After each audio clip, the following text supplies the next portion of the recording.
Hi friends, welcome to the channel. இன்றைக்கி நம்ம உலகம் உருவான கதை பார்ட் 2 தான் பார்க்க போகிறோம்.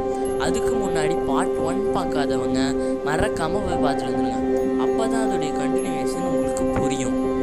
சரி வாங்க, இப்போ நம்ம கதைக்குள்ளே போகலாம். போன வீடியோவில் நம்ம நிலா உருவாகி அது நார்மல் கண்டிஷனுக்கு வர வரைக்கும் பார்த்தோம்.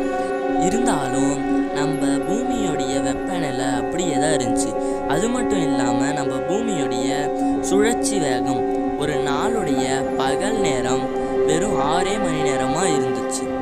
அதுக்கப்புறம் 80 கோடி வருஷத்துக்கு அப்புறமா பிளானட் ஃபார்மேஷன் டெப்ரிஸ் அப்படின்ற ஒரு விண்கற்கள் கூட்டம் நம்ம பூமி மேலே விழத் தொடங்குச்சு. அந்த விண்கற்கள் மூலயமா தான் நம்ம பூமிக்கு தண்ணி கிடைச்சிச்சு. எப்படிடா அப்படின்னு நீங்கள் கேட்கலாம். எப்படின்னா, அந்த பிளானட் ஃபார்மேஷன் டெப்ரிஸ் அப்படின்ற விண்கற்களில் நீர் உள்ள பார்ட்டிகல்ஸ்லாம் இருந்துச்சு. அது மூலியமாக தான் நம்ம பூமிக்கு தண்ணி கிடச்சிச்சு.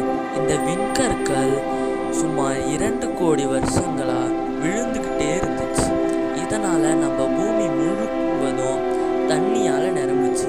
என்னதான் நம்ம பூமி முழுவதும் தண்ணியால் நிரம்பினாலும் நம்ம பூமியோடைய நடுப்பகுதியான கோர் இன்னும் சூடாக தான் இருக்குது.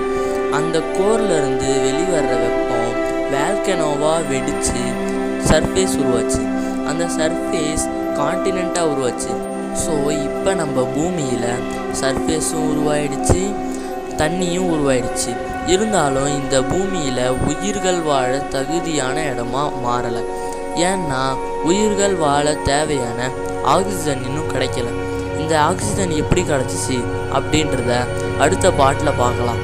அதுக்கப்புறம் உங்களுக்காக இவ்வளோ நேரம் மூச்சு விடாமல் பேசுறதுக்கு please like and subscribe and thank you for வாட்சிங்.